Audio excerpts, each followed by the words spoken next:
हे बघा कसा अवघड रस्ता आहे बघा. हां इकडे खाली दरी. हां आता बघा हे एकदम भारी. बॅलेन्स सांभाळून सगळं चालायचं आहे. थोडा व्हिडिओ बंद करून घेतो आता. हां हे बघा मोठमोठे दगड होते इथं, खरंच उचलल्या गेलं बरं. हां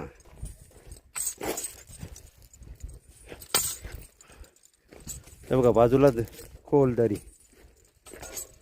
एकदम सांभाळून स्लिप झालं म्हणजे गेलं. आणि तुम्हाला व्हिडिओ पण दाखवायचा.